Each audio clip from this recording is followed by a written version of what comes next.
lo primero que tenemos que hacer es no molestar. Y lo segundo que tenemos que hacer es darnos cuenta que vamos a ayudar muy poco.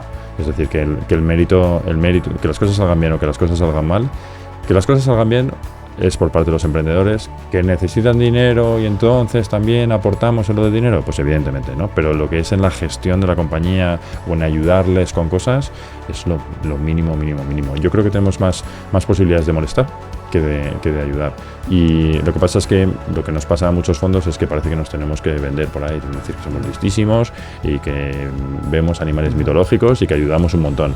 La realidad es que yo creo que lo primero que tenemos que hacer es no molestar y saber que esto es un negocio muy duro. Hoy nos visita Iñaki Arrola, que bueno, casi que no necesita introducción porque es súper conocido en el ecosistema de startups españoles. Primero tuvo una empresa, coches.com, muy al inicio de la revolución de Internet, básicamente de vender coches online. De eso hablaremos, pero sobre todo vamos a hacer una profundización en el mundo de la inversión de startups.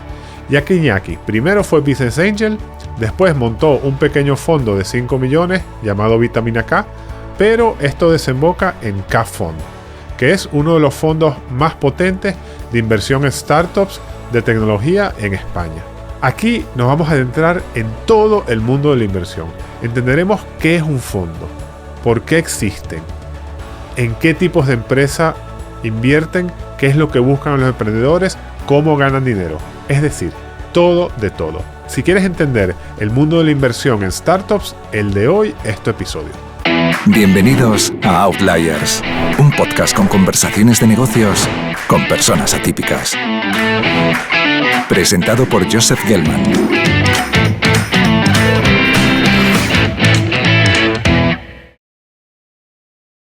¿Qué tal, Iñaki? ¿Cómo estás? Muy bien, gracias por invitarme. No, gracias por venir al podcast. Oye, yo he escuchado por ahí que tú de pequeño eras muy mal estudiante. Era un desastre. Y es que no me interesaba. Y entonces, pues la verdad, el famoso COU que alguno hicimos, ahora los jóvenes ya no hacen eso, pero yo me quedo en junio, fui a septiembre, la carrera la hice fatal, copié, todo mal. O sea, que no tenías un futuro muy prometedor, pero ¿cómo entonces te encaminas hacia el mundo del emprendimiento? Pues, hombre, mi padre sí que tenía su empresa y uno de los primeros trabajos que hice con él era repartir folletos, esto lo cuenta poco, pero repartir folletos de publicidad por coches, por el barrio Prosperidad, que me lo conozco bien. Y no sé si deberle a él o qué, pero sin mucha reflexión, un día dije que yo iba a montar una empresa. Creo que demasiado pronto, que creo que es una cosa que no hubiese hecho tan pronto, la hubiese hecho más tarde, pero no hubo mucha reflexión, a lo mejor fue por ver a mi padre. ¿Y de qué fue esta empresa que montaste? No, directamente monté coches.com. Directamente de coches.com, sí. ok. Oye, bueno, por ser justos, primero estuve trabajando con mi padre tenía una correduría de seguros, también colaboré con una empresa que no era mía, que trabajé en cosas de dineros, de derivados y tal, de bolsa y cosas así, Renta 4. Y luego lo que pasó es que cuando yo estaba colaborando con mi padre, un día él se compraba los coches así, llamaba por teléfono para negociar el precio, para bajarlo. Él decía una frase que cuando el comercial del concesionario le decía: me está quitando usted el pan de mis hijos, significaba que estaba llegando al límite del precio, ¿no? Y mi padre me dijo, pues esto lo tendría que hacer alguien por internet. Y le dije, pues lo voy a hacer yo. Y ya está, ¿no? Y no tenía muchos años por entonces, porque eso fue en 2003, nací en el 76, tenía 27 años. Y eso después de haber hecho una carrera muy mala, de 6 años, cuando había que hacerla en 4.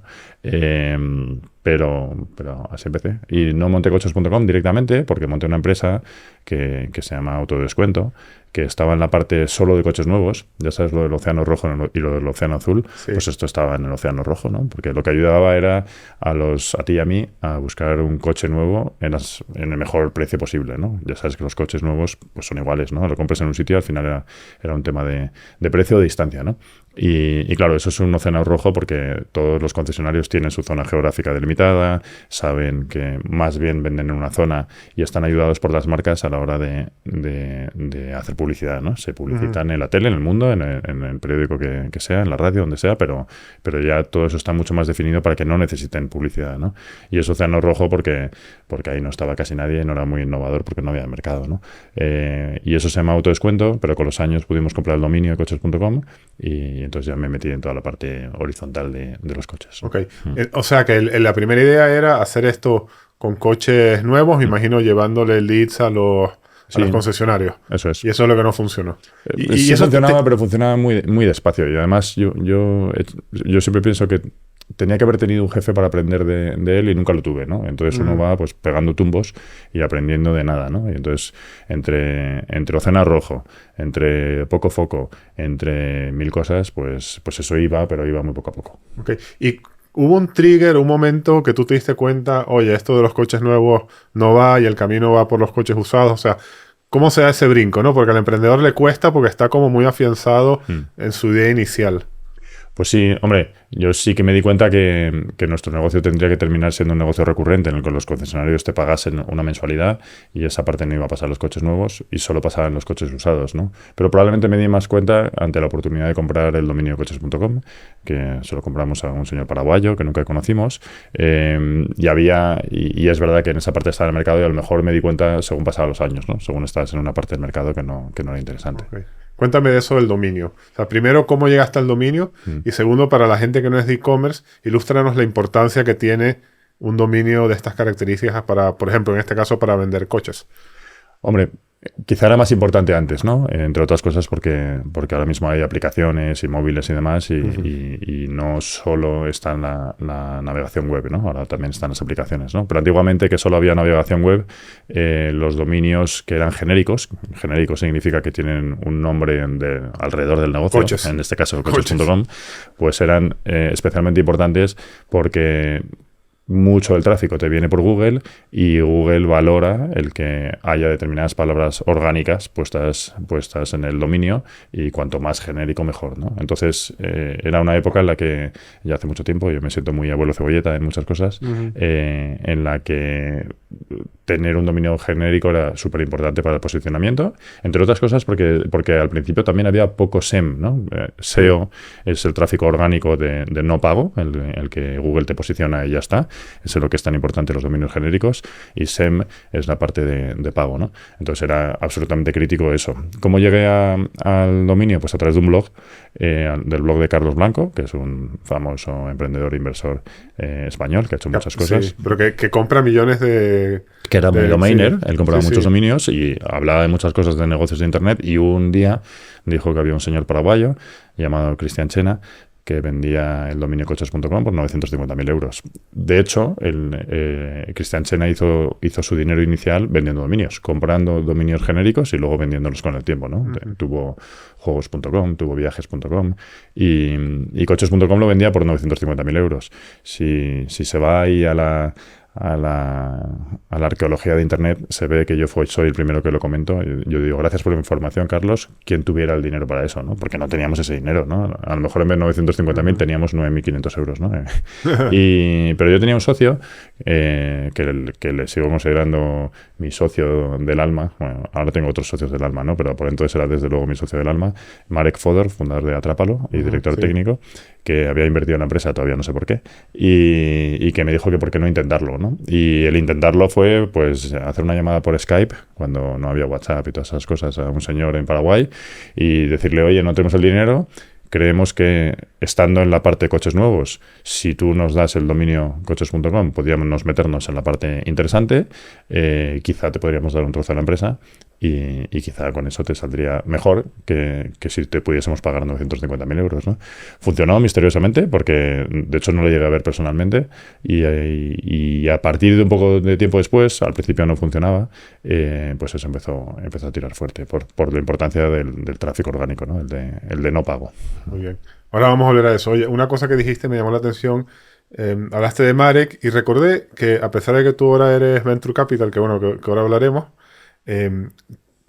coches.com no fue un negocio rondero, sino que más bien levantaste, creo que 200.000 euros, una parte de Marek y otra parte de Idealista. Que ahora está muy de moda. Exacto, lo acaban de vender. Así que, ¿por qué no fue un negocio rondero? ¿Era por el momento? ¿O porque tú no quisiste? ¿O porque todavía era muy pronto? Pues yo creo que habría muchas cosas, ¿no? La primera porque yo no me lo merecía probablemente, ¿no? O porque mi negocio no lo merecía, ¿no? Muchos inversores, venture capital riesgo, como le queramos llamar, buscan negocios internacionales y Coches.com no lo era, ¿no? Entonces ya con eso ya tenemos un primer check incorrecto, ¿no? Una primera cruz. Pero también porque al principio del todo, pues, oye, yo me iba ganando el dinero poco a poco con mis ingresos, o sea, yo me iba evolucionando la compañía con mis ingresos y probablemente nunca pensé en eso. Y porque el dinero que busqué no lo busqué para expansión, sino por necesidad, ¿no? Tanto fuese por necesidad de dinero, que la verdad es que fueron muy pocas veces, porque cuando me invirtió Marek, por ejemplo, no era necesidad de dinero, era necesidad de que alguien con un componente tecnológico nos dijese cómo contratar a toda la parte de tecnología que no teníamos, ¿no? Marek había sido director técnico de Atrápalo y él sabía y nosotros no lo sabíamos, ¿no? Okay. Y algo parecido pasó con Idealista, ¿no? Tiempo después de que Cristian Chena nos vendiese el dominio y Cristian estuviese en el accionariado, el negocio no funcionaba. Y no funcionaba porque no sabíamos que la página web estaba baneada por Google. Esto hoy parece así como muy fácil, ¿no? Hoy entras en Google y hay herramientas para saber si la página está bien o está mal. Pero por entonces no se sabía, ¿no? Construimos una cosa que pensábamos que tenía sentido, no funcionaba y fui un día a pedirle ayuda a Jesús y a César, a Jesús y a Fernando y a César Oteiza y les dije la verdad, les dije, oye, esto no está funcionando, no es tanto la necesidad de dinero, de hecho una parte del dinero se la dedicamos a comprarle a Cristian Chena para que saliera, era más ellos están en un negocio similar. El negocio de Idealista es ayudar a promotoras de pisos y a inmobiliarias a sacar sus pisos en la página web de Idealista o la aplicación y ayudarles a venderlos, ¿no? El de Coches.com, una vez que habíamos evolucionado a la parte de coches usados, pues estábamos ahí, ¿no? Estábamos intentando ayudar a concesionarios y a marcas a vender sus coches usados y no funcionaba. Y lo que les dije es, oye, no es tanto el dinero que necesito, sino es más que me echéis una mano. Se lo pedí personalmente y lo que me dijeron como criterio era, oye, es que nosotros no te podemos ayudar estando en Idealista y no te podemos poner recursos de Idealista si invertimos personalmente. Quizá tendría sentido que invirtiese Idealista. Y eso es lo que pasó, ¿no? Invirtió Idealista, invirtieron 150.000 euros. Yo también invertí un dinero mío y lo que hicimos fue principalmente comprar a Cristian, que saliese y tener la ayuda Idealista. Ayudé en muchas cosas, pero no en esa. Porque un día Google levantó el veto que nos tenía y eso empezó a funcionar, ¿no? Pero esa es un poco la historia. No ha sido un negocio rondero porque no lo merecía y porque el dinero que hemos metido ha sido más por los socios que queríamos y no por el dinero que necesitábamos. Okay. Entendido. Oye, esto lo terminas vendiendo. Uh-huh. Cuando lo vendes, he leído por ahí que todavía tenías el 40% del capital. Sí. Pero esto fue una venta relevante, que para ti fue life-changing money o fue una salida honrosa. ¿Cuál fue el...? Sí, es life-changing money. Lo vendí en el 19. Yo no estaba en el día a día desde el 15. Encontré a alguien que lo llevaba mejor que yo. Encontré a Gerardo Cabañas, que por entonces era director general de Autoscout. Autoscout era un competidor de Coches.com. Tuve la suerte que se viniese a liderar Coches.com. Yo estaba era el mayor accionista, era consejero y demás, pero como decía mi hija Clara, yo no trabajaba en Coches.com porque yo iba una vez al mes y me contaba Gerardo, ¿no? Es lo que hacía. Y sí, lo vendimos y fue una suerte venderlo y eso sí que nos cambia la vida. Muy bien. Entonces, cuando ya lo vendes, ya estabas invirtiendo. Entonces, cuéntanos del principio, ¿cómo llegas tú a ser inversor? Pues mira, yo empecé a invertir a través de SeedRocket. SeedRocket es una plataforma, es un grupo de amigos entre Barcelona y Madrid que hace muchos años montaron Jesús Monleón y Vicente Arias y que lo que querían ellos era reunirse una vez al año en Madrid y otra vez al año en Barcelona con gente que está empezando sus negocios, tratar de ayudarles y a veces invertir con este famoso nombre de los Business Angels, ¿no? Que Miguel Arias, mi socio y amigo, dice muchas veces que es un hobby muy caro y que te piensas que es más listo de lo que eres, ¿no? Pero básicamente yo llegué a un sitio que se llamaba SeedRocket que hacía eso, ¿no? Y empecé a invertir en compañías de internet pues sin más interés que teóricamente ayudar y que, oye, si salía bien, pues tener una rentabilidad. O sea, para entenderlo, vosotros, de hecho, Miguel ha pasado por acá. Entonces vosotros os juntáis, en un sitio algún día y vienen un montón de emprendedores y os hacen pitches. Sí, o sea, lo que se hace al final es una preselección porque SeedRocket después de muchos años han pasado muchas compañías muy buenas de Internet de España, ¿no? Qué sé, las últimas que se han vendido, pues se ha vendido de por Village y cosas así, cosas que invertimos allá por la prehistoria, pero que vinieron en ese formato, ¿no? Pues un Xavi vino para que estuviésemos una semana con él, para que contásemos nuestros rollos y para que quizá le echásemos una mano y que quizá alguno invirtiera, pero alguno invirtiera de manera personal. Es decir, no es el típico sitio que por pasar por ahí tienes que dar unas acciones, ni te invierten todos. Es un poco... las inversiones son personal. O sea, SeedRocket es más como una organización. Eso es. Y cada uno, o sea, tú vas, o Miguel Arias va, o el que quiera va, y viene una startup y dices, yo aquí invierto. Eso es. Como los Shark Tanks, más o menos. Un poco así, pero más amigable. Pero sin hacer el tonto, ¿no? Que en torno a todo este mundo de los eventos de Internet a veces hay muchas tonterías y mucho teatro, ¿no? Pero sí, es 4 días en el que yo te escucho a ti, tú me cuentas tus películas, en el que tú me dices, oye, ¿en qué te puedo ayudar? Yo he hecho esto en la vida, que te duele, que no, y a ver si te puedo echar una mano. Y en el que al final del todo, pues algunos invertíamos en algunas y en otras no. Y normalmente se hace a través de un vehículo y a través de un lead investor dentro de nosotros, que lo que hace es agrupar un dinerillo inicial pequeño. Y así es como empecé a invertir. Y terminé invirtiendo de manera personal en 10. Y empecé a invertir allá por 2012, ¿no? Es decir, mientras ya estaba en Coches.com, cuando ya Coches.com iba bien y cuando en casa teníamos una estabilidad como para poder invertir un dinero en compañías de otros, pues es como empecé a invertir, ¿no? Y eso lo hice de 2000. Mi última inversión personal fue en 2015. Lo hice de 2012 a 2015. Ok, antes de pasar a lo siguiente. Danos, para la gente que no es de este sector, ¿cómo explicarías tú de manera sencilla qué es un business angel? ¿Y por qué es diferente que otro tipo de inversores, que un venture capital o...? Pues mira, un business angel es un inversor individual, tú o yo, ¿no? No es una entidad. Eso, primera diferencia. Que igual que tú y yo invertimos de manera personal, pues invierte de manera personal, pero que suele tener algo de conocimiento de la industria o de la tecnología en la cual está inmerso el equipo fundador de una compañía y que invierte en fases iniciales. Normalmente no invierte cantidades grandes y normalmente invierte al principio todo en la primera ronda de financiación o cuando la empresa se está creando y demás. El ángulo que teóricamente tiene el Business Angel versus una persona que sea una señora mayor de la calle y que tiene dinero es que teóricamente sabe y teóricamente te puede echar una mano, ¿no? Y ese es el mayor diferencial con una persona. Suele ir antes de los fondos.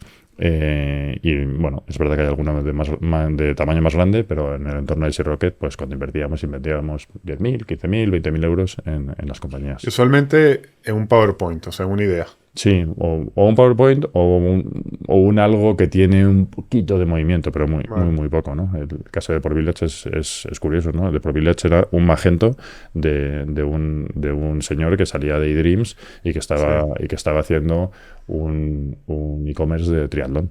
Sí. Y tenía muy poquitos números. Pero bueno, pero inviertes en ese equipo, ¿no? En esa persona. O sea, que tiene mucha importancia lo que ves del emprendedor, más que 100%. La idea per se. 100%. De hecho, volviendo al caso de Por Village y que refleja un poco cómo son estas cosas, en Xavi se invirtió porque era majo, venía de eDreams y sabía de SEM. Okay. Y punto. No tenía sentido invertir en un magento de triatlón cuando ya Amazon estaba por ahí. Era con poco sentido, pero fíjate lo bien que salió. Sí. Salió bien. Ok, muy bien. Oye, ¿cómo logras que te llegue deal flow, ¿no? Porque aquí lo interesante es que te lleguen los emprendedores como el de Por Village. Los buenos. O sea, ¿cómo haces para que te lleguen a ti primero y que no te llegue lo que ya todo el mundo dijo que no? Hombre, tanto los business angels como los fondos, cuando ya hacen inversiones buenas, normalmente la gente se fija en quiénes son como consecuencia de que han hecho inversiones buenas, ¿no? Hay una espiral positiva o una espiral negativa de ser buen inversor o mal inversor. Y cuando digo buen inversor es haber tenido la suerte de haber acertado en alguna compañía, ¿no? Entonces, yo creo que va por ahí, ¿no? Le pasa a SeedRocket, oye, ya han pasado por ahí muchas compañías súper buenas, pues la gente quiere ir más. Entonces, como la gente quiere ir más, hay más competencia, pues van mejores proyectos. Al final, como toda la vida, las escuelas de negocio le pasa lo mismo, las empresas le pasa lo mismo. Pero esto que yo digo es realmente importante. O sea, hay una diferencia entre un business angel, como el caso vuestro, que estáis en SeedRocket, que se mete X persona a decir yo quiero ser business angel. ¿O realmente hay tanta aleatoriedad que no tiene tanto impacto? Hombre, al final es nadar en una piscina mejor o no nadar en una piscina peor, ¿no? En una piscina mejor, pues puede que saques algún pez bueno. En una piscina peor, pues la verdad es que lo normal es que no haya peces o estén muertos, ¿no? Pero luego es verdad, como tú bien dices, que hay aleatoriedad y que es bastante importante la gestión del dinero independientemente de la identificación de las oportunidades. Que yo, luego hablaremos de fondos y demás, que yo creo que es lo que más he aprendido con los años, ¿no? Que no es tanto que identifique las oportunidades, sino que hagas un análisis del dinero que tienes, del tamaño de tu dinero, de tu momento de inversión, de muchas cosas, para poder gestionar ese dinero y sacar una rentabilidad. ¿Por qué? Porque ¿qué podría pasar? Por ejemplo, que inviertas demasiado tu capital en una empresa y que eso haga que tú le pongas presión a la empresa y que no alcance su potencial. Se me ocurre, ¿no? Pero ¿cuál es el...? Pero no tanto por la presión que le puedas meter y que no alcance su potencial, ¿no? La mortalidad de estas empresas es muy, muy grande. Sí. Si tú inviertes un número definido en X compañías haciendo un promedio entre todas, el outlier de la buena tiene que ser muy, muy, muy, muy grande si el dinero que has puesto lo has puesto proporcionalmente, ¿no? Pongamos un ejemplo, ¿no? Oye, yo tengo 10.000 euros e invierto en 10 compañías 1.000 euros. Al final voy a tener un porcentaje muy pequeñito de aquellas que vayan bien y se me van a morir casi todas. Pongamos que se te mueren, me da igual, el 60, el 80%.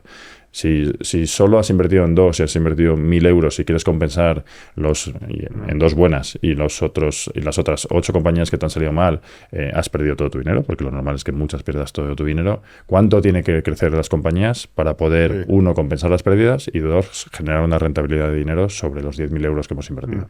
Ese es el problema, ¿no? Entonces, muchas veces, y yo soy el primero que lo empecé a hacer mal, nos dedicamos a hacer eso, ¿no? A hacer promedios de dinero y a no pensar en que deberíamos tener un presupuesto que, por cierto, a su vez debería formar parte del total de activos que podamos tener, y entonces lo gestionamos más como, bueno, pues voy a ir metiendo dinero en alguna y no me doy cuenta que entonces mi outlier es mucho más importante. Necesito un outlier mucho más grande para dar rentabilidad o una suerte que normalmente no hay, porque la suerte en este mundo pues es difícil. Perfecto. Ok. Hiciste estas 10 inversiones, alguna muy buena como de por Village, pero en cierto momento ya montas un fondo, que es Vitamina K. O sea, ¿por qué das ese paso? Porque ya decides que vas a ser inversor profesional. Pues por varias cosas. Una, por la que te he dicho. Oye, al final uno tiene su dinero limitado y va aprendiendo de gestión de dinero. Dos, porque nos habíamos juntado varios, ¿no? Porque varios estábamos co-invirtiendo como Business Angels, ya fuera del entorno de Sea Rocket. Yo empecé con Rafa Garrido y bueno, y ya que compartíamos información de compañías, ¿por qué no coinvertir también, ¿no? Y tres, porque parecía que necesitábamos un poquito de tamaño para rentabilizar el dinero y entonces lo que hicimos fue juntarnos entre varios que estábamos invirtiendo y Friends, Fools and Family alrededor, un vehículo pequeño que, como bien dice, se llama Vitamina K, de 5 millones, y también porque una de las cosas que ha pasado desde que yo empecé a invertir es que hemos tenido la suerte que el nivel y la ambición de los emprendedores por aquí ha crecido muchísimo y entonces tenías más opción de llegar a cosas más grandes, con más ambición y hemos tenido esa suerte desde el principio, ¿no? Entonces por eso fundamos ese fondito y que me hizo también ver que las dinámicas como fondo te generan una rentabilidad que riesgo-rentabilidad es más fácil, es más difícil ganarle dinero, pero no dependes tanto de la suerte de la suerte enorme que puedas tener en una pequeña cuando inviertes como Business Angel, que los números son difíciles que te salgan. O de nuevo, que el outlier es mucho más importante en el caso del Business Angel. Este es un fondo de 5 millones, que me imagino que en el momento sería relevante, pero hoy en día ya sería un fondo pequeño, ¿no? Sí. ¿Alguna compañía reseñable que invertiste con Vitamina K? Pues mira, una que salió muy muy bien fue Carto. De Miguel. Miguel estaba ahí, sí. Miguel, de hecho, cuando invertimos nosotros, Miguel entraba, porque lo fundaron Sergio y Javier. Ha salido muy bien Mailtrack. Por entonces salió muy bien Promofarma. Salieron varias compañías buenas y luego nos pegamos bufetadas también en muchas, ¿no? Porque esto funciona. ¿Alguna así. que tú pensabas, oye, esta va a ser la que lo va a romper y no le va nada? Todas. Todas las que invertiste pensabas que eran. Bueno, cuando inviertes... piensas que estás invirtiendo en una buena, ¿no? Si no, no lo harías, ¿no? Pero todas. Y es una pena, pero ¿sabes lo que pasa? Que hay hasta un componente de que la vida de la gente va evolucionando de una manera u otra y es que, no sé, es que hasta se puede pelear, ¿no? Sí. Yo he invertido en gente que le ha ido muy, muy mal hasta porque se han divorciado. Ya. Bueno, pues cosas que pasan, ¿no? Ok. ¿Este fondo Vitamina K ya está desinvertido? Le faltan dos compañías, una muy buena que se llama Mailtrack, que es bastante conocida, de Eduardo Manchón, y otra también muy buena que se llama Blinkfire. Sí. Okay. ¿Y qué rendimiento va a dar a los accionistas? Va a terminar teniendo 3 veces o algo así. Ok, perfecto. ¿Qué es lo normal en un fondo? No. ¿Qué es lo normal? No es lo normal. ¿Qué pasa en los fondos, no? Esto depende de las fases, ¿no? Cuando los fondos son más grandes, probablemente los números sean otros, ¿no? Pero los fondos de fases iniciales, de nuevo, vuelve a ser un tema que puedes perder dinero, que muchos fondos pierden dinero. 50-60% de los fondos de venture capital de fases iniciales pueden perder dinero. ¿Todo? No. Pero un porcentaje sí que pueden perder, ¿no? Ponte otro 20-30% que pueden ganar un rango de 1 a 3 veces. Y para ganar por encima de 3 veces hay muy poquitos, ¿no? ¿Qué es lo que pasa? Que hay fondos que pueden ganar mucho más que 3 veces, ¿no? Entonces, eso es el motivo por el cual montas un fondo y también por el motivo por el que te puedes pensar invertir en un fondo, ¿no?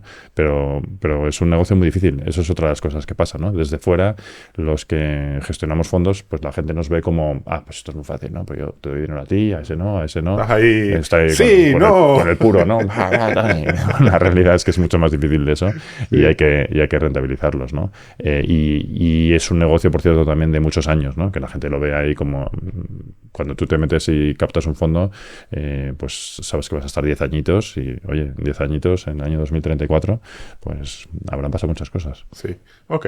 Entonces, después de esta experiencia, es que montas K-Fund. Sí, bueno, lo que pasa en paralelo es que yo en coches.com, Vitamina K es mientras, tanto mi parte de Business Angel como mi parte de Vitamina K es mientras teníamos coches.com, ¿no? Y a mí me pasan varias cosas, ¿no? La primera, que esto de invertir en fases iniciales me gustaba, ¿no? La segunda, y probablemente más importante, que yo me sentía en coches.com que yo no era la persona para continuar y yo tenía que buscar, antes se mencionaba a Gerardo, a una persona que lo liderase de una manera distinta, ¿no? Porque yo me sentía un poco el tapón para que esto creciera, ¿no? Y luego la tercera, que me la dijo Karina, mi socia con la cual monté K-Fund, es que engarza con la primera, ¿no? Pero que mi corazón ya no lo tenía en coches.com. No sé si por los años, no sé si porque a determinado tamaño pues ya uno se aburría o qué, pero la realidad es que en mi corazón no estaba ahí, ¿no? Entonces eso me hizo, mientras seguía siendo accionista de coches.com y como te decía antes, mientras iba a los consejos y cosas así, pues montar una gestora, porque habíamos aprendido en Vitamina K y porque veíamos que había una oportunidad mayor todavía, ¿no? Antes te decía, es que el mérito nuestro no es mérito, el mérito es de los emprendedores en los que podemos estar invirtiendo, que cada vez están queriendo hacer cosas más grandes y que también tenías esa dinámica buena, ¿no? Oye, una vez que ya habías invertido en determinadas compañías, de repente tenías opciones de invertir en mejores, ¿no? Tu nivel de llegar a operaciones mejores cada vez iba aumentando, ¿no? Y por eso nos arriesgamos, montamos una gestora y montamos K-Fund o K-Fund, porque siempre mezclo la letra española con el nombre inglés. K-Fund o K-Fund. Debería ser K-Fund, pero no sé, da igual, un fondo que... Sí, pues ese fund debería ser K. Por eso, sí, pero yo a veces, curiosamente, a veces no, casi siempre digo K-Fund, pero bueno, da igual. Y montamos un fondo, montamos una gestora, porque para gestionar un fondo tienes que tener una gestora primero, que fue de 50 millones, y que lo que decía es lo que te decía antes, es, oye, cada vez hay más oportunidades, pensamos que podemos captar un dinero interesante para montar un proyecto con cara y ojos y equipo y demás, bueno, intentémoslo, y así fue. En 2015 la gestora, 2016 el fondo. Ok. Oye, vamos a hacer un parado en la historia, por si hay alguien que escucha el podcast que no sabe nada de finanzas, vamos a explicarle de manera sencilla qué hace un fondo. Vale. Entonces, cuéntanos, ¿cuál es el negocio de un fondo? Pues el negocio de un fondo es generar retorno a sus inversores. Hay muchos gestores de fondo que sí, quizás se fijan más en las comisiones que le pueden cobrar a los clientes, a los inversores, por eso he dicho clientes, de manera anual, y con eso ver si se llevan un dinero a su casa, ¿no? Cada año. Pero yo sí me he metido en esto, es uno, porque porque creo que estamos invirtiendo en empresas que pueden cambiar las cosas, y 2, porque eso tendrá una consecuencia de generarnos un retorno relevante como gestores, ¿no? Porque ¿cómo funciona un fondo? Un fondo funciona, y pongamos el ejemplo nuestro de 50 millones, que además siempre lo hacemos muy transparente y así es, en el que yo voy a buscar inversores para contarles un proyecto, decirles, señores, voy a hacer un fondo que va a invertir en startups de tecnología, en fases iniciales, que va a invertir en unas 30 compañías y que para eso yo voy a poner algo de dinero, ¿no? Los gestores en ese fondo pues pusimos el 3% del fondo, ¿no? 1,5 millones de euros, ¿no? Pero nos faltan 48,5 millones de euros para el plan de negocio que le presentamos a los inversores de cuándo invertimos, en qué fases, en cuántas compañías, cuánto dinero lo hacemos en fases iniciales y cuánto si las compañías van evolucionando en fases posteriores. Y lo que les decimos es el modelo económico de cómo funciona esto es, yo tengo que contratar un equipo y para eso a ustedes les voy a ir cobrando una comisión de gestión anual. Okay. Lo normal en este mundo suele ser el 2% sobre el dinero comprometido, ¿no? Es 2% decir, anual. 2% anual sobre el dinero comprometido durante el periodo de inversión, es decir, durante el periodo en el que yo estoy tomando primeras posiciones en compañías, ¿no? ¿Usualmente es cuánto tiempo? Hasta 5 años. Hasta 5 años. O sea, 10% del fondo en promedio. ¿Por qué 10%? 2% anual, ¿no? Bueno, pero hasta 5 años. En nuestro caso siempre lo hemos hecho entre 3,5 y 4, pero perfecto. Sí, como bien dices. Normalmente tiene... Y eso es para cubrir los costes. ¿Entiendes? Eso es para cubrir los costes, especialmente porque al principio del todo tienes que tener un equipo para buscar oportunidades, tienes temas regulatorios relevantes que los fondos pequeños, y nosotros nos incluimos, no podíamos tener in-house y había que tenerlo subcontratado, de temas de prevención de blanqueo de capitales, de auditoría, muchas cosas que hay que hacer para cumplir la regulación, ¿no? Porque es un mundo muy regulado porque al final estás captando dinero de inversores, ¿no? Tiene todo el sentido. Entonces tú le cobras una comisión de gestión durante el periodo que estás invirtiendo y una comisión de gestión, pero también menor, durante el periodo que estás desinvirtiendo, ¿no? Perfecto. Es decir, cuando ya has creado el portfolio y lo que estás es o en posición de desinversora o en posición de meter más dinero en aquellas compañías que van bien, hay una comisión más pequeña, ¿no? Porque tú haces un compromiso con tus inversores yo voy a este fondo va a durar, ponle, de 10 a 12 años. Entonces voy a estar, me lo invento, 5 años invirtiendo y después voy a estar de 5 a 7 años vendiendo las inversiones. Eso es. Okay. Sí. Lo normal es que funcione hasta 5 más 2 posibles extensiones, como decías, de 1 año, es decir, para poder llegar a 12. Sí. Es decir, yo le digo al inversor, durante un máximo de 5 años yo voy a estar buscando compañías para invertir y yo te cobro una comisión de gestión. Perfecto. Una vez que hayamos creado el portfolio que queríamos crear, vamos a estar otros 5 años tratando de desinvertir. Puede que tanto en la fase inicial en compañías que invierto al principio del todo, como en la fase de desinversión, yo estoy metiendo más dinero en compañías, pero ya estoy en posición de desinversora. Y según vaya evolucionando el portfolio, puede que te pida extender o no 1 año o 2 años más, porque estaremos vendiendo compañías, ¿no? Y esto en las fases más iniciales tiene más sentido porque inviertes muy al principio y le tienes que permitir a las compañías que crezcan, porque si no, si estás vendiendo muy rápido, pues volviendo al ejemplo de antes de los Business Angels, no compensas el dinero perdido en las muertes con los retornos de las buenas. Ok. Esto me lleva a la siguiente pregunta que un poco aludiste cuando hablabas de lo de Business Angel, que es el tema de las empresas invertibles versus no invertibles, ¿no? Que no tiene nada que ver con que la empresa sea buena o mala, ¿no? Porque puede haber empresas buenísimas, pero que no son invertibles para un venture capital. Explica eso un poco. Claro, al final es un tema de tamaño, ¿no? Si yo tengo un fondo de 50 millones y voy a invertir que esos son nuestros números, en un máximo de 30 compañías, tengo que rentabilizar los 50 millones. No tengo que rentabilizarlos, tengo que dar una buena rentabilidad de esos 50 millones. Sí. Es decir, que tengo que conseguir vender las compañías del fondo por al menos 150 millones. De las 28 compañías en las que terminamos invirtiendo en 28, pues es que hay muchas que se te mueren. Se te mueren significa que el dinero que has metido se convierte en un cero, y hay otras muchas que terminan siendo una manera de vivir para los fundadores de esas compañías, pero que a ti como inversor no te genera una rentabilidad y que a lo mejor lo que haces es recuperar un poco de dinero. Por ejemplo, eso para que no lo entiende, pues una compañía que suponte que yo soy el emprendedor y tú eres el venture capital, pues tú me diste dinero y esta compañía al año 2 es rentable y yo me saco 300.000 euros en beneficio al año y los reparto. Entonces, eso a ti, como Venture Capital, y a lo mejor no es irrelevante. Y a lo mejor yo tengo un 15% de esos 300.000 al año. Y entonces tú me das 45.000 al año. Eso a ti no te sirve si para nada. Si yo le doy 45.000 al año a unos inversores que me han puesto 50 millones, Les estoy devolviendo un porcentaje muy pequeño, ¿no? Sí. Incluso si tú vendes la compañía y la vendes por un dinero que está muy bien para ti. Sí. Imagínate que la vendes por 20 millones y yo tengo ese 15%. Sí. A mí me dan 3 millones. Pues yo les devuelvo 3 millones de los 50 que me han puesto mis inversores y es que no se acuerdan, ¿no? De hecho, Sí. esa es nuestra historia, ¿no? ¿Qué le pasa a los fondos al principio? Que tú empiezas a invertir en startups y se te mueren algunas. Pero luego otras, en el año 4, año 5... pues las vendes, y las vendes por poco dinero, y tú empiezas a devolver dinero a tus inversores.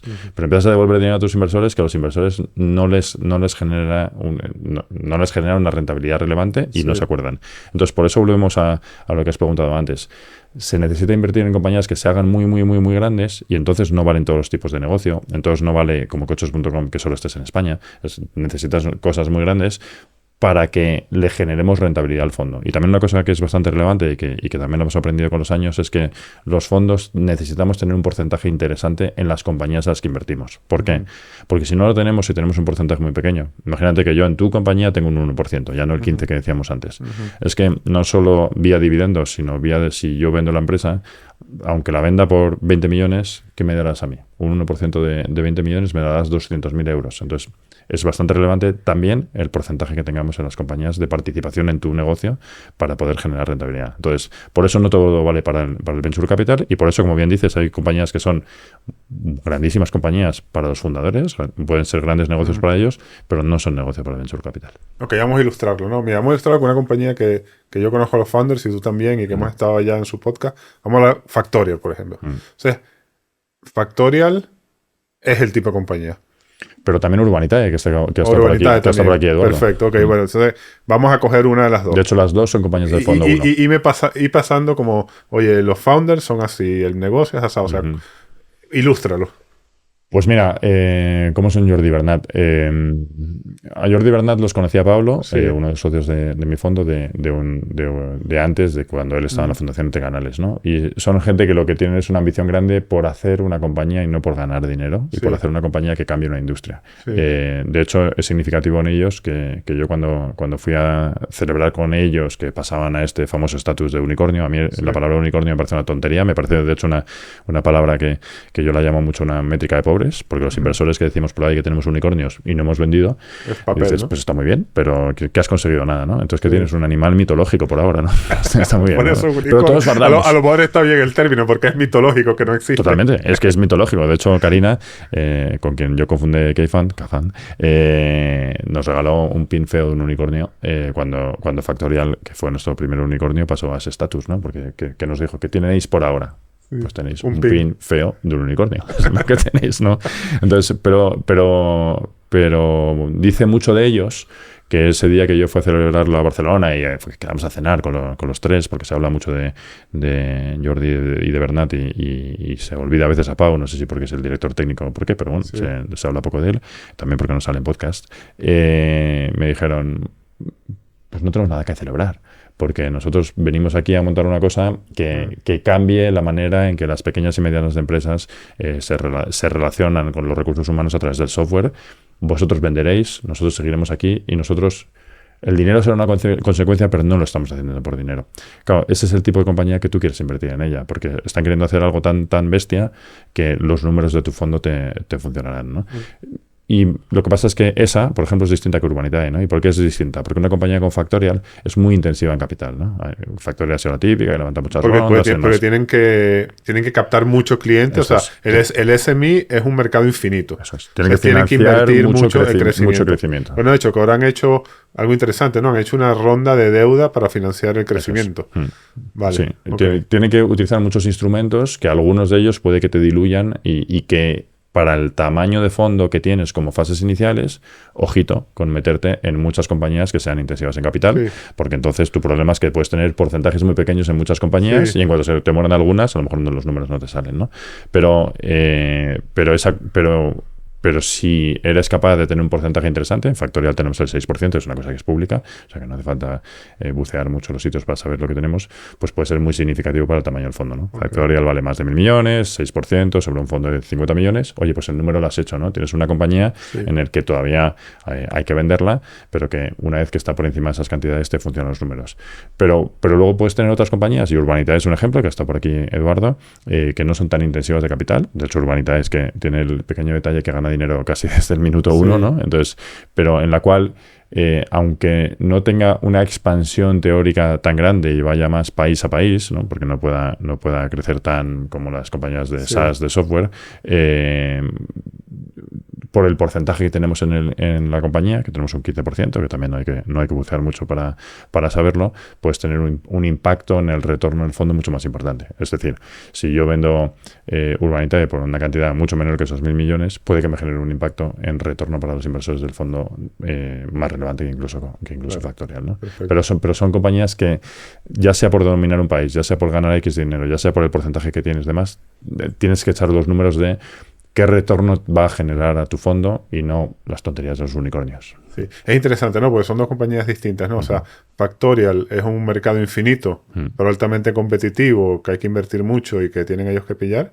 Mientras Urbanitae, pues es un mercado en teoría limitado porque trabajan en España. Me imagino que hay mucho tema regulatorio, Ahora han abierto 3 países, pero Sí. llevan hasta el año pasado solo en España, Exacto. como dices. pero están en un océano azul total, porque son los únicos que hacen eso, ¿no? Claro, O lo sea, que es pasa una es que idea ese mercado original. es un mercado que se está creando. Entonces, Exacto. claro, entonces, que dentro de muchos años a lo mejor será de verdad una alternativa de financiación real para promotores, pero hoy en día los promotores se financian mucho más por bancos Sí. que a través de plataformas como Urbanitae. Sí. ¿Terminará siendo otra cosa? Sí, pero como bien dices, es creciente, es naciente y no crece y no permea país a país, sino que cada país que abres es casi abrirlo desde el principio. Ok, interesante, muy interesante.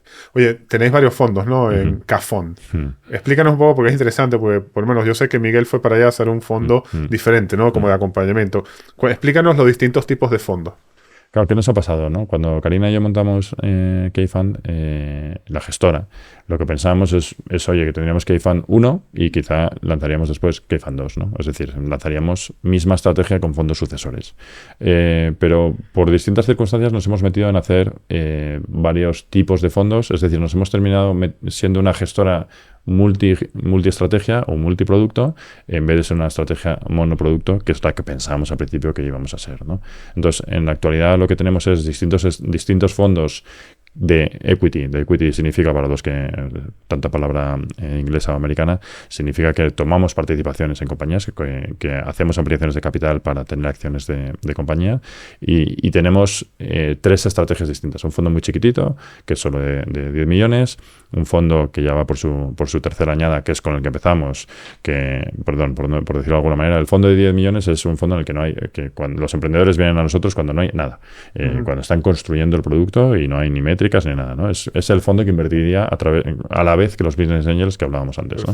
Después el que estábamos hablando antes, el que ha invertido en su primera añada en Factorial, en Urbanitae y en muchas compañías más, que es ya cuando ya hay números, ¿no? Cuando ya hay los primeros clientes, cuando ya hay desde luego mucho uso en las distintas herramientas y que vamos por la tercera añada de esa estrategia y que es un fondo que en la actualidad la tercera añada tiene 70 millones. Y luego está, como has dicho antes, el fondo Miguel, ¿no? Que es lo que hace el fondo Miguel. Pues cuando las compañías son más grandotas, cuando ya hay que financiar el crecimiento y cuando la mortalidad de las compañías no debería ser alta o debería ser más bien baja, que financia ese crecimiento, y lo que tenemos es esas 3 estrategias distintas como gestora, ¿no?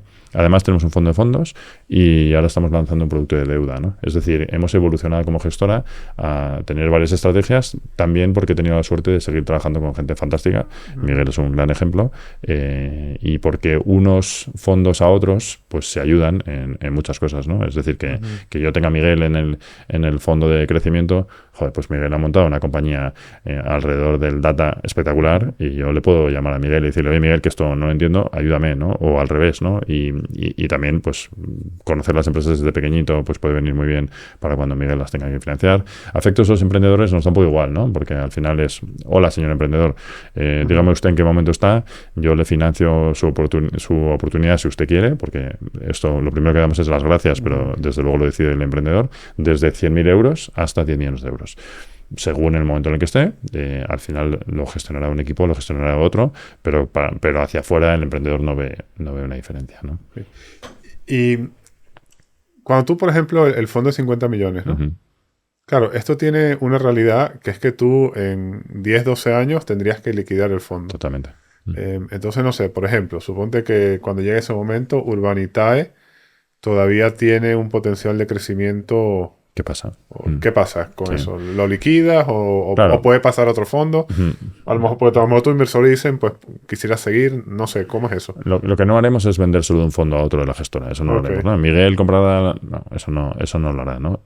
Porque al final lo que tenemos que hacer es pensar individualmente en el inversor que invirtió en 2016 en este fondo, ¿no? Y como tú bien dices, las compañías pueden seguir evolucionando, pero el trabajo de los gestores de los fondos debe terminar en algún momento, ¿no? Porque el inversor que te ha dado dinero no te lo da para siempre, te da para que se lo des con una rentabilidad pasado X tiempo. ¿Qué pasa al final de los fondos? Y de hecho, que es una cosa que nos va a pasar de aquí a 2 años, ¿no? Para que te das una idea, pues mira, estamos hoy a 1 de julio, a mediados de julio del año 2026 llegaremos a los 10 años, ¿no? de este fondo. Y tenemos Factorial es un ejemplo, Urbanitae es un ejemplo, Exótica es un ejemplo, 3 compañías muy buenas. Luego hay otras que están todavía en una fase de menos crecimiento, pero también interesantes, que siguen creciendo, ¿no? Y que tenemos que, como bien dices, que vender o qué pasa si ellos mismos no las venden individualmente, ¿no? Que si venden la compañía entera. Ahí hay distintas opciones, ¿no? La primera opción es que nosotros busquemos un comprador para nuestra parte de la compañía que sea. Que lleguemos a un inversor actual o un inversor nuevo en las compañías, a un fondo, y le digamos, oye, te quiero vender mis acciones a final de año. La segunda es que hay fondos que lo que buscan es decirnos a los gestores que ellos confían en determinados activos y proponerle a los inversores de nuestro fondo el que, si quieren, puedan desinvertir de una participación o de todo el fondo a la vez y comprándoles la participación entera. Por lo menos que el fondo X, el nuestro, el que sea, vale 3 veces, y llega un inversor y le dice a nuestros inversores actuales, oye, yo a todos los que queráis os compro vuestra participación en el fondo con algo de descuento. Porque yo confío en que las compañías que tiene este portafolio van a seguir evolucionando. A vosotros os saco y yo me quedo, 1, para continuar con el crecimiento, 2, porque quizá alguna de esas compañías le podamos meter más dinero por parte de esos fondos grandes que vengan después, ¿no? Eso son operaciones que se suelen llamar de GP-led. GP significa General Partner en inglés y led de liderar, ¿no? Es decir, fondos grandes especializados en esto, ¿no?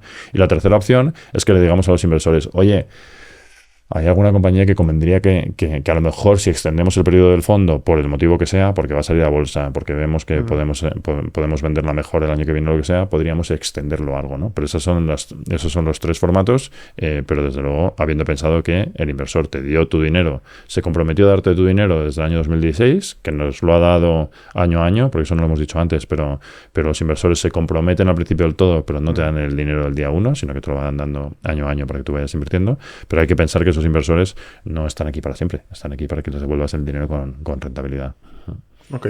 Y vosotros como socios del fondo, entonces todo este periodo, desde que montaste Cafón, que habéis estado invirtiendo y empezando a desinvertir, estáis un poco como en mantenimiento. O sea, digo mantenimiento como digo en cuanto a lo que recibís personalmente. O sea, vuestra apuesta es al final del fondo, ¿no? O sea, vosotros cuando ganáis más dinero es cuando el fondo se liquida. Eso no lo hemos Porque ahí dicho tenéis antes. Un porcentaje de los beneficios. Sí, es que eso no lo hemos dicho antes. Hemos dicho que cobramos comisiones de gestión durante los años que sea, dependiendo del tamaño del fondo, pero a lo que venimos, y eso sirve, ¿para qué sirve eso? Para pagar el equipo, para pagar toda la parte regulatoria que decíamos antes, pero lo que venimos aquí, y eso es lo que al principio he señalado, pero me he quedado a medias, es a generar un retorno a los inversores y a participar en parte de ese retorno, ¿no? Que, como bien dices, es una cosa que se llama carried interest, que básicamente es que del 100% del retorno que genere un fondo, el 20% es para el equipo, el 80% es para los inversores, a partir de un 8% de rentabilidad anual por parte de los inversores de nuestro fondo. Es decir, que mientras que el inversor no haga un 8% compuesto de rentabilidad anual, ese reparto 20-80 no funciona.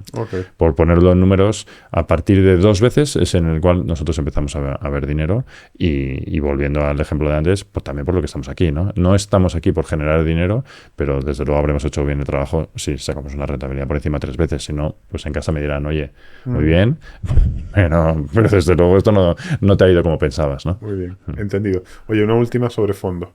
Mira, tu amigo Bernardo, lo voy a mencionar. Una vez cuando lo entrevisté hace muchos años, me soltó. Mira, la agenda del VC es la agenda del VC. Y la agenda del del emprendedor, de la agenda de emprendedor, ¿no? Y después, yo reflexionando sobre eso, le pregunto a muchos emprendedores que pasan por el podcast, ¿no? Entonces, hay una gran parte de los emprendedores que en Petit Comité te dicen, yo lo que quiero del Venture Capital es que me ponga dinero. Totalmente. Entonces, ¿cuál es tu experiencia? O sea, me imagino que no es tan blanco y negro, ¿no? Pero dinero, ayuda, necesitan algún tipo de ayuda, necesitan que estén los consejos, o realmente lo que necesita o es realmente así, lo que necesita el emprendedor es financiación.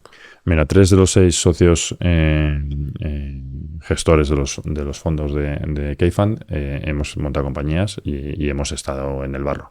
Y somos muy conscientes que los inversores, yo los tuve de aquella manera, pero Sergio y Miguel los han tenido como fondos y con nombres maravillosos de inversores. Lo primero que tenemos que hacer es no molestar. Y lo segundo que tenemos que hacer es darnos cuenta que vamos a ayudar muy, muy poco. Es decir, que el mérito, que las cosas salgan bien o que las cosas salgan mal, que las cosas salgan bien es por parte de los emprendedores que necesitan dinero y entonces también aportamos en lo de dinero. Pues evidentemente, ¿no? Pero lo que es en la gestión de la compañía o en ayudarles con cosas es lo mínimo, mínimo, mínimo. Yo creo que tenemos más posibilidades de molestar que de ayudar. Y lo que pasa es que lo que nos pasa a muchos fondos es que parece que nos tenemos que vender por ahí, decir que somos listísimos y que vemos animales mitológicos y que ayudamos un montón. La realidad es que yo creo que lo primero que tenemos que hacer es no molestar y saber que esto es un negocio muy duro. ¿Que tratas de ayudar? Sí, pero yo lo pongo con muchas comillas lo de ayudar, ¿no? Entonces yo creo que aunque lo intentemos, el outcome no suele ser que hagamos nada significativo. Okay. Oye, te dejarte ir un par de preguntas personales que tengo aquí. Oye, yo odio Twitter. ¿Odias Twitter? Sí, porque es que soy muy de LinkedIn, ¿no? Porque me parece que está como más controlado. Es posible, pero sí. en Twitter es que a la primera te dicen que eres un facha, ¿no? Entonces, pero tú le das duro al Twitter, ¿no? Háblanos de eso. ¿Por qué le das duro al Twitter? ¿Qué te aporta? Bueno, o sea, lo primero que me da lo primero que me da es tratar de enterarme de las cosas de los lugares donde yo quiero, ¿no? De una manera rápida, ¿no? Que quizá en LinkedIn tardas un poco más, ¿no? O sea, si tú te quieres enterar de las cosas que están pasando ya, o leer a determinada gente de una manera más dinámica y no tan pensada, probablemente venga más por ahí, ¿no? Y lo segundo es que yo he encontrado a mucha gente muy interesante a través de Twitter, cosa que creo que es más difícil encontrarlo a través de LinkedIn, o no sé si porque la gente se corta más, ¿no? De hecho, mi ejemplo con Karina es así. Yo a Karina la conocí por Twitter, mi cofundadora, lo escribí y le dije, oye, me pareces una tía súper interesante, me encantaría conocer tu banco, y ya está, ¿no? Entonces, por esas dos cosas es por lo que sigo así, es por lo que sigo ahí. Es verdad que hay gente que te dice tal, pero es que a mí me da exactamente igual, ¿no? De hecho, yo digo mucho que gracias a que he tenido suerte en la vida no tengo jefes. Y no tengo jefes también significa que puedo decir lo que quiera sin importarme lo que la gente piensa de mí, ¿no? Entonces, ya está. No le he sacado mucho valor y desde luego y no sufro porque me digan una cosa. Tienes que desconectar, ¿no? De todo el hate. Que se enfaden. Yo creo que el hate viene porque es muy anónimo, ¿no? Por eso me gusta LinkedIn, porque como no es anónimo, tú sabes a quién le estás respondiendo, es verdad. Quién eres, entonces yo creo que te cortas un poco más, ¿no? Pero aunque también hay líos. También hay líos, en LinkedIn, sí, así. sí. Bueno. Oye, aludiste al principio que nunca tuviste jefe, que empezaste súper joven. ¿Hubieses hecho algo distinto en tus primeros emprendimientos, en tus primeros pasos? 100%. De hecho, hubiese empezado más tarde y hubiese aprendido de algún jefe. Y cuando yo aprender del jefe, yo creo que cuando tienes jefes, que yo no los he tenido, aprendes de lo que quieres hacer y de lo que no quieres hacer, ¿no? De hecho, yo creo que eso también pasa en la familia, ¿no? Es, oye, me quiero parecer a mi padre y a mi madre en esto y en esto no me quiero parecer o lo mejoraría eso, ¿no? Y yo creo que uno de mis errores a la hora de haber montado mi empresa tan pronto es no haber tenido jefes y no haber aprendido en lo bueno y en lo malo. Y por eso cuando la gente me dice, no, pero yo empezar ya con 23, 24, 25 años, digo, ¿por? ¿Qué te pasa por esperar? ¿Qué te pasa por aprender? Sí. Y por tener también más calle, ¿no? Es que también tienes más calle de aprendizaje de cosas. Entonces yo no, a la gente no le animo a montarlo ya. Les digo que con 30 años es perfecto. O sea, tus hijos, si fuesen por el mundo de los negocios, ¿tú le recomendarías vete 3 años a McKinsey, vete 3 años a Goldman o vete a L'Oréal, o sea, a una escuela potente? cuando yo hablo en los sitios, cuento más las cosas que he hecho mal, Sí. porque me es difícil decirle a la gente lo que creo que tiene que hacer, porque cada uno Sí. tiene su vida, ¿no? Porque hay gente que te dice, no, pues ¿sabes lo que pasa? Que yo lo voy a montar ya porque luego me quiero casar y luego quiero tener Sí. familia y quiero estar en los primeros años menos agobiado. Bueno, pues ya está. Entonces, ¿qué te voy a decir yo de cuál debe ser tu rol, ¿no? Pero yo lo que les diré a mis hijos es, oye, a mí lo que me pasó es eso, ¿no? Entonces yo poderte ir a un sitio como nombres de los que has dicho, en los que además puedas conocer gente interesante, que no solo aprender, sino que quizá montes tu compañía por estar con determinada gente, me parecería muy interesante. Luego, seguro que no me hacen caso. Yo estoy en el momento de la vida que los hijos me dicen más que todo lo que hago es incorrecto, ¿no? Pero bueno, a todos nos ha pasado. Pero eso vuelve. Cuando vienen a entrar a la vida profesional, entonces dicen, mi papá a lo mejor sabe algo. Bueno. Yo estoy en esa etapa con mis hijos. Yo todavía no he llegado a eso. que buscaron trabajo. El mayor mío ya está trabajando, trabaja en Samsung, entonces... Mucho, oye, ¿y esto cómo aplico? ¿Y esto? ¿Y qué te parece? Y me voy a Samsung, me voy a otra, no sé qué. Y mi hija ahora justo ha empezado a hacer un internship y también. Así que bueno, eso Hay vuelve. Esperanza. Hay esperanza. Oye, Jackie, muchísimas gracias por venir al podcast. Muy interesante. Nos has dado una clase magistral de Venture Capital, de inversión y de muchas otras cosas. Un gusto, Josep. Gracias por invitarme. Muy bien. Oye, para terminar, tú indudablemente has tenido una carrera exitosa. ¿Tú crees que ese éxito se debe a que tú tienes un talento innato, a que has trabajado muy duro o has tenido suerte?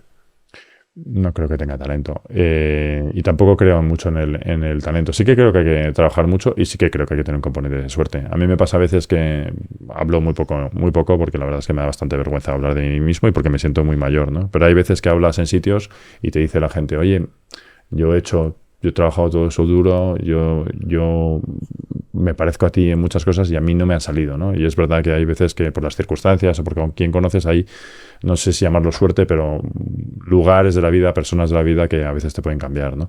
Entonces yo creo que sin trabajar no funciona, pero que a veces un poquito de serendipia viene muy bien.